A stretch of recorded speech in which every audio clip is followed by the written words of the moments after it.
Irã e Estados Unidos, Israel no centro. Tensões que parecem modernas, mas que muitos dizem ter começado há 4.000 anos. Segundo essa narrativa, a guerra que hoje envolve potências mundiais teria nascido dentro de uma família. 2 irmãos, Isaque e Ismael. Mas a Bíblia realmente diz isso? Será que o conflito moderno entre Israel e Irã é continuação direta da disputa entre o filho da promessa e o filho da serva? Ou será que estamos repetindo uma narrativa simplificada demais? Porque existe uma diferença enorme entre o que a Bíblia afirma e o que nós projetamos sobre ela. Ismael foi abençoado, Isaque foi escolhido para a aliança, mas em nenhum lugar o texto bíblico declara uma guerra eterna entre seus descendentes. E mais surpreendente ainda, o povo que hoje chamamos de iranianos não descende de Ismael. Então, como essa história se misturou? Como a Pérsia, que um dia libertou os judeus do exílio, passou a ser vista como antagonista? Para entender isso, precisamos separar mito de escritura, história de tradição e narrativa bíblica de geopolítica moderna. Porque talvez a origem do conflito não esteja onde muitos imaginam. A história de Ismael começa não com guerra, mas com impaciência. Abraão havia recebido uma promessa, uma descendência numerosa como as estrelas. Mas os anos passaram e Sara continuava estéril. Então veio a decisão humana. Sara oferece sua serva egípcia, Agar. Era uma prática cultural comum na época. O filho nascido daquela união seria considerado o herdeiro legítimo. Ismael nasce, e antes mesmo de crescer, uma palavra é pronunciada sobre ele. Em Gênesis 16, verso 12, está escrito: Ele será como um jumento selvagem entre os homens. Sua mão será contra todos, e a mão de todos contra ele, e habitará diante de todos os seus irmãos. Essa é a única descrição profética direta sobre o caráter histórico de Ismael. Observe com cuidado. O texto fala de independência, conflito tribal, vida nômade, resistência, mas não fala de uma guerra eterna contra Israel. Não fala de uma perseguição permanente aos descendentes de Isaque. Não fala de um conflito geopolítico milenar. Fala de tensão relacional. Fala de um homem livre, indomável, difícil de subjugar. E Deus não o rejeita. Pelo contrário. No mesmo capítulo, o anjo do Senhor promete a Agar: multiplicarei grandemente a tua descendência. Mais tarde, em Gênesis 17, Deus diz a Abraão: quanto a Ismael, eu te ouvi, eu o abençoarei, o farei frutificar e multiplicar grandemente. Ele gerará 12 príncipes, e farei dele uma grande nação. Ismael não é amaldiçoado, ele é abençoado. Ele não é excluído da bênção, ele é excluído da aliança específica. Existe diferença entre bênção e aliança, e essa distinção muda completamente a leitura da história. Durante anos, Ismael viveu como o único filho de Abraão. Ele cresce na tenda do patriarca, aprende seus caminhos, é amado por ele. Somente depois do nascimento de Isaque é que ocorre a separação. E mesmo na separação, Deus reafirma: também dele farei uma grande nação. Agora preste atenção. Quando Abraão morre, Gênesis 25 registra algo surpreendente. Isaque e Ismael enterram o pai juntos. Não há registro de guerra entre eles. Não há registro de batalha entre seus filhos naquela geração. A narrativa bíblica não descreve um conflito imediato e contínuo entre as duas linhagens. Então, surge a pergunta inevitável: se a Bíblia não declara uma guerra eterna, de onde surgiu essa ideia? Mas o que aconteceu com os descendentes de Ismael? A Bíblia não os apaga da história. Em Gênesis 25, seus 12 filhos são listados nominalmente. 12 príncipes. 12 líderes tribais. Isso ecoa algo curioso. 12 filhos também nasceram de Jacó. Duas linhagens paralelas se formando. Os ismaelitas se espalharam entre Havila e Sur. Regiões desérticas, rotas comerciais, corredores estratégicos entre o Egito e a Mesopotâmia. E é aqui que muitos esquecem um detalhe importante. Em Gênesis 37, quando José é vendido por seus irmãos, quem o leva para o Egito? Ismaelitas, mercadores do deserto, comerciantes, não guerreiros em campanha contra Israel, mas homens negociando especiarias, bálsamo e mirra. Isso revela algo fundamental. A relação inicial não é de guerra civilizacional. É de contato, de comércio, de coexistência tensa, mas funcional. Com o passar dos séculos, os descendentes de Ismael se misturaram com outras tribos árabes. Formaram parte do mosaico que mais tarde seria chamado de Arábia. Mas, novamente, nenhuma conexão bíblica direta com a Pérsia, nenhuma ligação textual com o povo que hoje chamamos de iranianos. E isso reforça a pergunta que não pode ser ignorada. Se os ismaelitas não eram persas, de onde surgiu a associação moderna? Quando Deus anuncia o nascimento de Isaque, algo muda. Não muda a bênção sobre Ismael. Muda a linhagem da aliança. Em Gênesis 17, Deus diz claramente: estabelecerei a minha aliança com Isaque. Essa é a palavra-chave, aliança. No hebraico, berit. Não é apenas promessa de prosperidade, é compromisso espiritual, histórico e redentivo. Por meio de Isaque viria Jacó, as 12 tribos, a nação de Israel. E, mais tarde, segundo a fé cristã, o Messias. A escolha de Isaque não é escolha para a guerra, é escolha para a missão. E aqui está algo que raramente é dito. A eleição bíblica nunca foi exclusão para destruição. Foi escolha para responsabilidade. Israel foi escolhido para ser canal, não para dominar, não para exterminar, não para odiar. E isso muda completamente a leitura moderna, porque muitas vezes se transforma a narrativa de escolhido em inimigo eterno. Mas o texto bíblico não sustenta isso. Isaque não é chamado para destruir Ismael. Isaque não é instruído a guerrear contra seus meio-irmãos. A separação entre eles acontece por proteção da linhagem da promessa, não por declaração de hostilidade perpétua. E quando Abraão morre, os dois estão lado a lado. Enterram o pai juntos. Isso não parece o início de uma guerra civilizacional. Parece algo muito mais humano, muito mais complexo. E então chegamos a um ponto crucial. Os descendentes de Ismael se tornam tribos árabes, povos do deserto, comerciantes, nômades. Mas a Bíblia não os conecta com a Pérsia. E é aqui que o mito começa a se desmontar. Porque o conflito moderno mais citado hoje não é Israel versus árabes apenas, é Israel versus Irã. E os iranianos não descendem de Ismael. Então surge a pergunta que muda tudo. Quem eram os persas na Bíblia?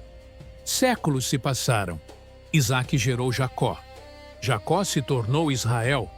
Israel se tornou um povo. Vieram a escravidão no Egito, o êxodo, a conquista de Canaã, os reis, a divisão do reino e, finalmente, o exílio. Jerusalém caiu. O templo foi destruído. O povo foi levado para a Babilônia. Parecia o fim, mas então surge um nome inesperado. Ciro, o rei da Pérsia. Em 539 a.C., o Império Persa conquista a Babilônia. E ao invés de oprimir os judeus, Ciro faz algo surpreendente. Ele os liberta. No livro de Esdras, capítulo 1, está registrado o decreto. Assim diz Ciro, rei da Pérsia: o Senhor, Deus dos céus, me deu todos os reinos da terra e me encarregou de lhe edificar uma casa em Jerusalém. Ele não apenas permite o retorno, ele financia a reconstrução. Ele devolve os utensílios do templo. Ele autoriza oficialmente a restauração nacional. Agora observe algo ainda mais impactante. No livro de Isaías, capítulo 45, Deus chama Ciro de meu ungido, um rei persa, pagão, chamado de ungido do Senhor. Isso não combina com a ideia de um inimigo ancestral inevitável. Naquele momento da história, a Pérsia foi instrumento de restauração para Israel. Não opressora, aliada. Durante o período persa, Jerusalém foi reconstruída. O templo foi restaurado. O povo voltou à sua terra. A identidade judaica foi preservada. Isso aconteceu sob domínio persa. Então surge a pergunta inevitável: se a Pérsia ajudou Israel, como chegamos ao cenário atual? Como um império que libertou os judeus se transformou em oposição moderna? A resposta não está em Gênesis, não está em Ismael, está na história que veio depois. E essa história começa muitos séculos mais tarde. Para entender como a Pérsia se tornou instrumento de restauração para Israel, precisamos entender que tipo de império ela era. O Império Persa não governava como a Babilônia. A Babilônia conquistava e assimilava. A Pérsia conquistava e administrava. Ciro não impôs a cultura persa aos povos dominados. Ele permitia que mantivessem suas tradições, suas línguas, suas religiões. Essa política não era comum na antiguidade. Era estratégica, mas também era inovadora. O chamado Cilindro de Ciro, encontrado por arqueólogos no século XIX, registra essa política de restauração de templos e devolução de povos às suas terras. Não apenas os judeus, vários grupos receberam autorização semelhante. Isso mostra que o retorno de Israel não foi um favor isolado, foi parte de uma política imperial maior. Mas, para o povo judeu, significou sobrevivência. Se a Babilônia tivesse permanecido no poder, a identidade judaica poderia ter sido dissolvida. Mas, sob domínio persa, Jerusalém foi reconstruída. O templo foi erguido novamente. A lei foi reafirmada por Esdras. Os muros foram restaurados por Neemias. Tudo isso sob autoridade persa. Agora pense na ironia histórica. O povo que hoje muitos associam como antagonista moderno foi, em determinado momento, o responsável direto pela preservação de Israel como nação. Isso não encaixa na narrativa simplificada de inimigos eternos. Mostra algo muito mais complexo. Mostra que a história não é linear. Não é uma linha reta de hostilidade. É uma sucessão de alianças, mudanças religiosas, transformações políticas. E isso nos leva ainda mais longe da ideia de um conflito inevitável decretado em Gênesis. Mas então, quando exatamente essa mudança começou?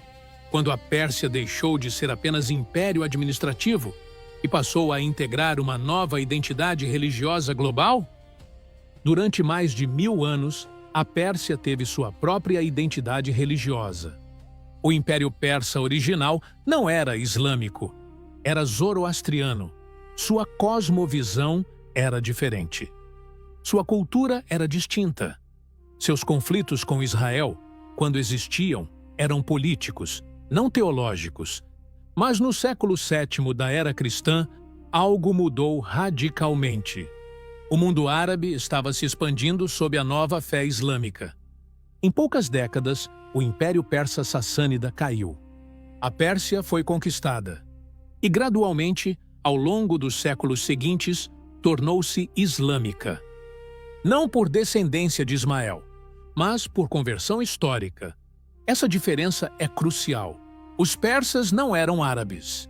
Não eram descendentes de Ismael. Etnicamente, eram indo-europeus. Mas, religiosamente, passaram a integrar o mundo islâmico. E junto com essa conversão, vieram novas narrativas sagradas. Dentro da tradição islâmica, Ismael assume papel central.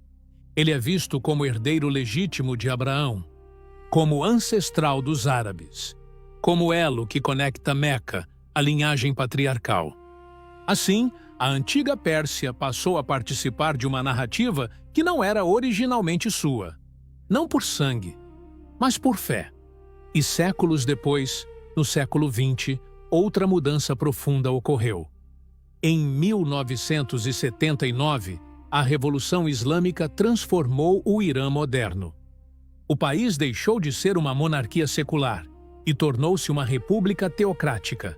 E a oposição ao Estado de Israel tornou-se parte central de sua identidade política. Agora estamos em outro nível.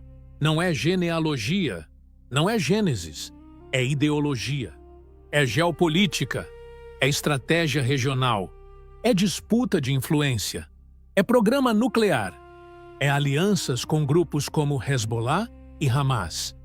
Nada disso está em Gênesis. Nada disso nasce na tenda de Abraão. E aqui é onde o mito começa a se desfazer completamente.